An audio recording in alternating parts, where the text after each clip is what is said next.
เพิ่นจะได้ปรุงลาบนกเพิ่นมันเป็นรอประมาณนี้หมดโอ้ยลาบนกที่แรกเลย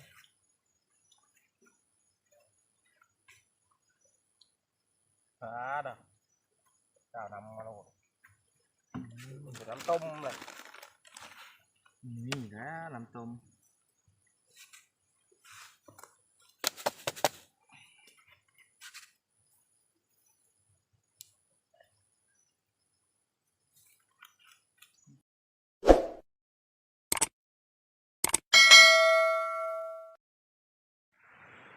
ทักทายสบายดีและก็สวัสดี FC ที่ติดตามแล้วครับส้ม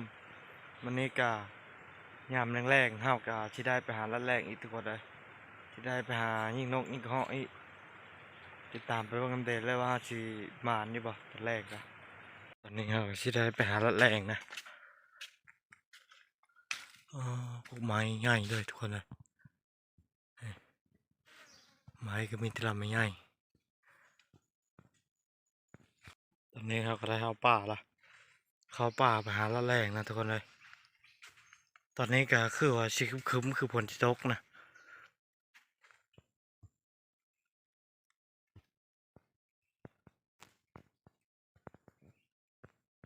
ตอนนี้เราก็อยู่ป่า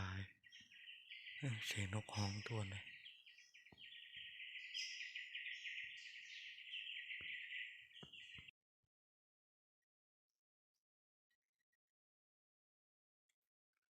ตอนนี้เราก็ชิได้ยางไปแล้วทุกคนเลยยิ่งก็เหาะก็ตกลงมาแล่นไปเฉยโอ้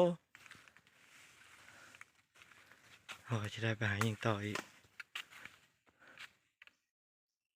ตอนนี้ก็ค้ำแล้วก็ชิได้หายิงเลาะมาบ่อนแล้วก็ชิได้ไปหาเชือกกับเลยนะทุกคนเลยตอนนี้ก็ประมาณ3 โมงเนาะตอนตอนนี้เราก็ห้าวดงแล้วสิห้าวไปรัดบังหมูกินหมากบกนะทุกคนเลยเพราะว่าเราเห็นห้อยความทางกันนี้นะ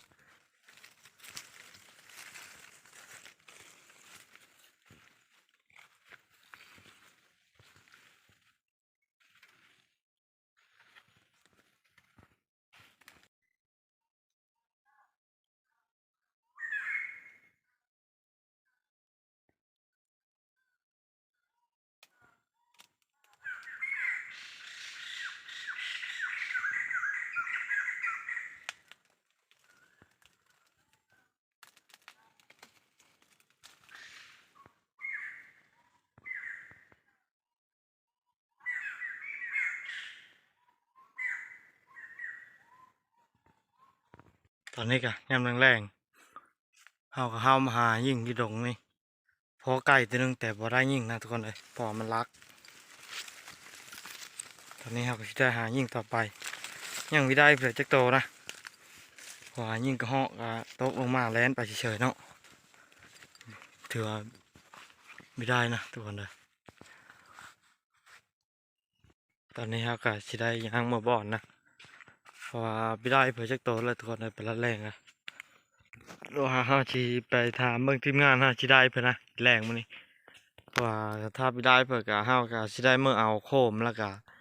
ชีได้ไปหารัดแรงแล้วก็ไปหาการมาเลาะมาเลยนะทุกคนเลยคือดอกคลาวนะเพราะว่าห้าวชีได้เก็บเหมือนนะทุกคนเพราะว่ากินกับลาบกินกับนั่นก็ได้นั่นดอกคลาวนี่เห็ดมันงามแล้วก็เลยเก็บเอานะงานห้าวไปไล่ป่าไล่มองได้บ่ปลาละ ได้ได้กับหน้ามีห เป็ ลายซ้ำเสื้อ นปลาชีโตเนาะ เสื้อปลาแล้วก็มา อืม ที่ตัวก็ได้ ตอนนี้กับทางทีมงานเขาก็ได้ปิ้งปลาแล้วก็ตำแจ่วเพิ่นจีดอกขลาวเนี่ย กินกับ ปลาชีโตนึงจีเฮ็ดเลยแจ่วว่าปลานะ จำแก้วนะ เออกินกับแจ่วนะปลากันพอเฮากินข้าวแล้วเฮาก็สิได้ไปหาเชือกกับนะทุกคนเลยอันกินกับทางทีมงานเฮามาแต่เชื่อมองก็ได้ปลาชีโตมาทุกคนกินข้าวปั้นกินนะเพราะว่าบ่จ่ายเพิ่นก็ได้ไปรัดแรงละ ยังแต่ชุมเฮา3 คนก็สิได้กินข้าวแล้วก็สิได้ไปหาเชือกลับนะ ชื่อแก้วมันก็ได้แซ่บแก้วก็แซ่บเลยนะ นี่ก็เฮาก็ได้กินข้าวกินน้ำอิ่มแล้วก็ทางทีมงานเฮาก็สิได้นึ่งข้าวนะก็ปั่นเพิ่นนึ่งข้าวเจ้าได้ปลาเชื่อ ไปยามมอง เออ เอาปลามากินแรงพี่น้องไง ตอนนี้ก็ส่วนเฮาก็สิได้ไปหาเชือกลับนะทุกคนเลยเชือกลับก็พุ่นละไปหาละแรงไปก้านมาเลยนะ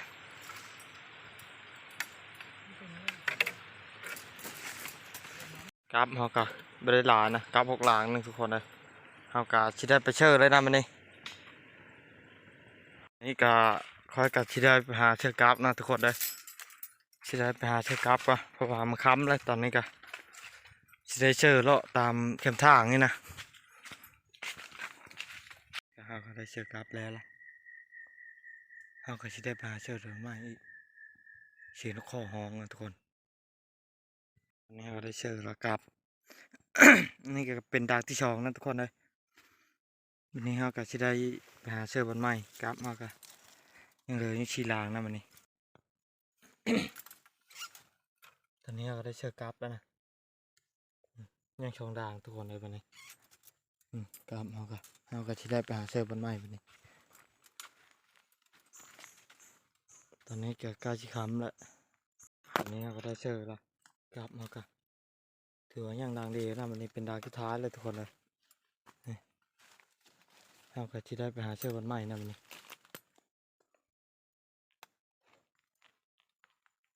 ตอนนี้ก็เราก็ได้เชือกกลับด่างที่ท้ายแล้วแล้วรับบรรยากาศเฮาก็สิได้ไปหาละแรงเลยไปหาวิจัยเพิ่นไปท่าเพิ่นนะตอนนี้กาเฮาก็ได้เชือกครับแล้วก็สิได้ไปหาละแรงเลยทุกคนเลย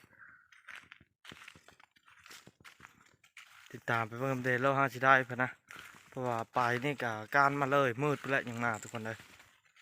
ประมาณ7-8 โมง 9 โมงพุ่นแหละตอนนี้ก็ค่ำแล้วนะทุกคนเลยว่าเฮาก็สิได้เลาะไปเรื่อยๆกะสิหายิงพุ่นละ7-8 โมงยังเมื่อบ่อนมานี่สิไปเลาะบงหมูกินหมักบกก่อนนะไปติดตามไปว่ากำเดแล้วนะทุกคนว่ามันสิพอบ่นะตอนนี้ก็มืดแล้วนะทุกคนเลยเพราะว่าเฮาก็สิได้หายิงเลาะเมื่อบ่อนพุ่นละสิได้การเมื่อเลยมานี่ติดตามเบิ่งเดเลยว่าทีมงานเฮาสิได้เพิ่นนะเพราะว่าเพิ่นพยายามมองเจอเบ็ดเลยดูพยานยังดี ตอนนี้เฮาก็ได้มาฮอดบรรยูบนเสากับทางทีมงานเฮาเฮ็ดกินเพ้อ ถ้า ปิ้งหนูเชื่อป่านะ ในปิ้งเดียว ปิ้งเดียวเนี่ย โอ้ยได้ป่าปิ้งหนึ่งมันพยายามมอง ปิ้งหนูได้อีกนี้ได้ ปิ้งหนูเชื่อไปกินน้ำไหม ตอนนี้กะเฮาก็ได้มาฮอดบนยูบนเสากะที่ได้เฮ็ดกินลาบนกนะทุกคนเลยนะบอกว่าที่ได้พักนกนำนี่กะที่ได้ลาบมัน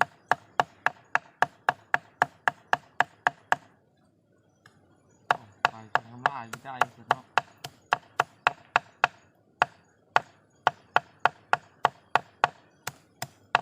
เชื่อหนูนี่ทำไม่ใช่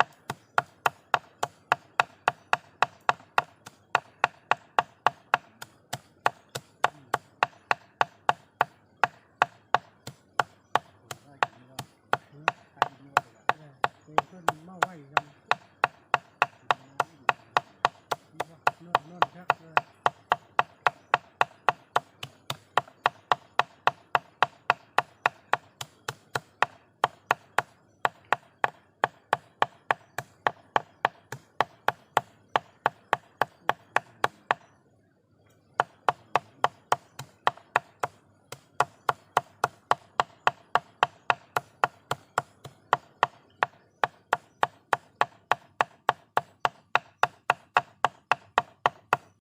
ตอนนี้ก็เฮาก็ได้พักแล้วก็สิได้ต่ำแล้วก็สิได้ล้างพักซอยพักใช่นะทุกคนเลยตอนนี้ก็พักเฮาก็ซอยแล้วทุกคนเลยยังพักหอม หน้าดอกหน้าใจยังดาวหน้านี่หน่อยขึ้นฮอดพักไม่ถึงนี่ครับเสื้อพักหลายยังหอมคักนะ ดอกขลาวเนาะลำนกนี่พักดอกขลาวนี่อดีตพักครับเนาะ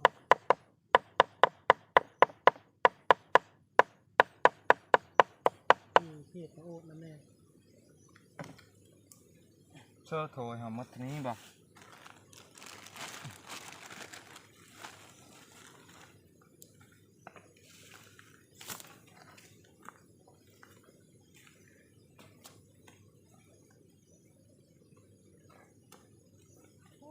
มองกันไปชื่อน้องวางได้มาเลยนี่ปลาที่หน้าไปทางเลือป่ะอันนี้กะเขากะที่ได้ห้อยมาคิดนะมันนี่ทางทีมงานเรากะซ่อเดียวกินนูวายเพิ่นเมาแล้วไปเยอะนะทุกคนเลยเพราะว่าเขากะที่ได้กินลาบนกเขากินน้ำข้าวนูวายทำเป็นว่าวันปีนี้โหลดปัดเขาหน้าหูครับสำคัญคือชนิดนี้ยังมากป้าบโดดครบเลยชนิดปึ้งเบิ่งจะเห็นเท่ากระเบานะขันหัวแล้วย่ำก็มีแม่มาล้ายแล้วก็อะไรย่ำเดี๋ยวอยู่จับรสชาติกระเป๋าตอดเก็บมาเลยเขาอยากการเก็บนองกันลุกกันเลยนะกรมการน่ะผมเกิดประมาณ10 ปีละลุกมานี่คือว่าลูกบีได้คือว่าพื้นมือนี่ก็พื้นบีได้เรียบกระจังกระจอไปมุ่นตึ้นมันอะไรมันอะไรเห็นไหมเลยมุ่นเอาชื่อเจ็บที่ไม่เจ็บผมมุ่นตึ้นอยู่แบบย่างกับชื่อเสียชัดจังมีอยู่แล้วมันแบบทำเป็นบินนี่นะเนี่ยมันบินเลยขันว่าเจอขันผู้เท่านี่ยันดีดอดอะยันดีหึงยันหึงมันดีหึงโคบเป็นดีได้ถึงมือนอตอนนี้เราก็จะได้จิ้มคิดนะวันนี้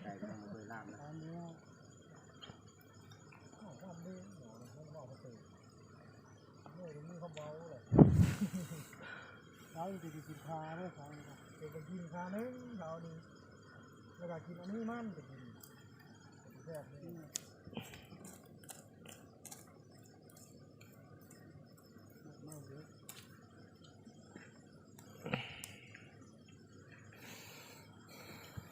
ปิงนูเขากะแต่ไม่มีเพื่อกินนะปิงนูกะโอ้กินบ่โอ้ทางทีมงานเขากินได้เลยทุกคนเลยนี่เพิ่นกินปิงนูคนนะตอนนี้ก็มาคิดนะกะจีแล้วล่ะเขาก็สิได้ไปตำนะป้าตัวคิวนัวทุกคนเลยเป็นตะเมาเป็นตะเบอร์ตะเมาเลยคิวนี่เมา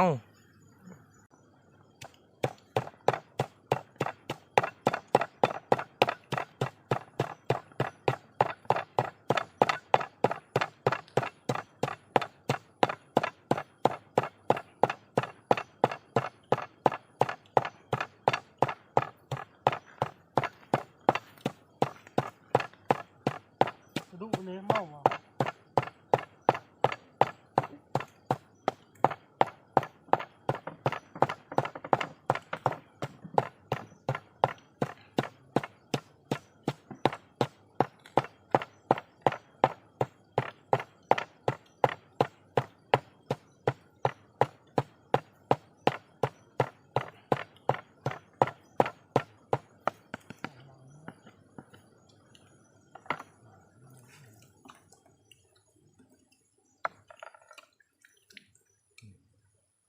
ได้ปรุงแล้วทุกคนจะโถยเลยโอ้เต็มแล้วโถยนี่เชียว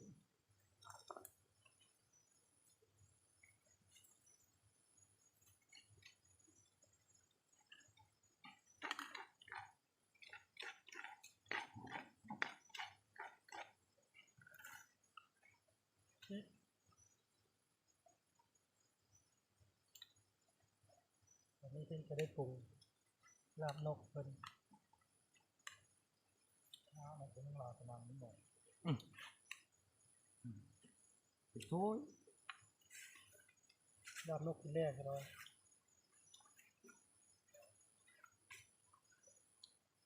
อ่ะเจ้านำมาโลดน้ำต้มเลย นี่นะน้ำต้ม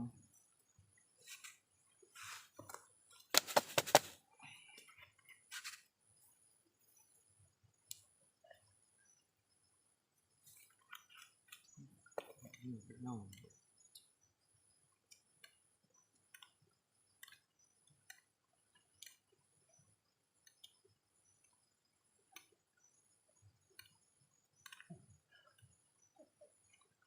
มึงเช็คต่อไปที่ โอ้มันงามมันมาเชื่อกระโดด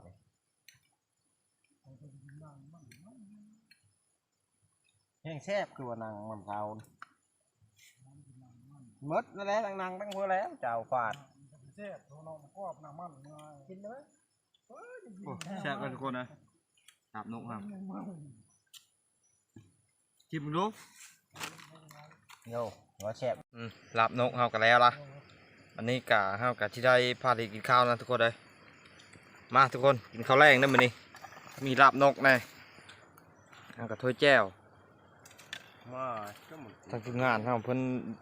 กินหนูปิ้งหนูหายชวนเฮาบ่กินหนูยันเมานะทุกคนเลย มาทำงานเมาเลยปลาก็ลึกอึดลีโนปั้นน้องน่าจะวันยังลายวันนี้วิจัก ข้าวแรงได้มื้อนี้ น้องกันเอานะ ถ้าโหยนั่นจะเป็นจะได้กินอยู่เนาะ เออลองบอกเขาจ้องว่าโอ้โห ลาบนกว่าเลย คือว่าลาบปิ้งแห้งคือมีน้ำนอกกับมีปลาน้ำ โอ้คนให้เป็ด นะจะได้กินข้าวกินน้ำก่อนมานี้เด้อพี่น้องเด้อมาครบทีมละว่าก็จะได้ขออนุญาตกินข้าวกินน้ำก่อน มาทุกคนมาเห็นเขาคนอาหารเอาไป คนที่กินข้าวเป็น แซ่บอยู่ทุกคนเลยมาได้ทุกคน ก็นี่เป็นโทษ กินนอนในใจแล้วยิงป่ากับลาบนกมาเนี่ยครับ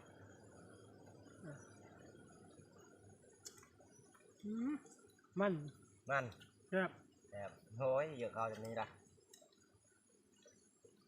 ทีมือเพิ่นก็ใช้ได้นะพี่น้อง ชุดนี้นะ แซ่บแซ่บ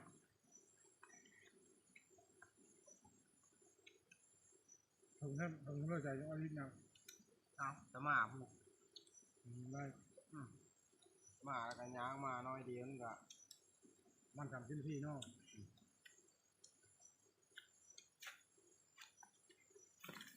นี่ก็นี่ก็ ตอนนี้กะเฮากะได้กินข้าวกินน้ำอิ่มแล้วนะเฮากะสิได้นอนพักผ่อนนะทุกคนเลยมื้อนี้เฮาสิบ่ได้ไปก้านเลยมื้อนี้นะเฮานอนจะรับคลิปนี้กะสิได้จบลงเพลงตัวนี้นะคลิปหน้าพบกับเฮาอีกคือเก้าขอขอบใจผู้ติดตามและก็รับชมบ๊ายบายทุกคน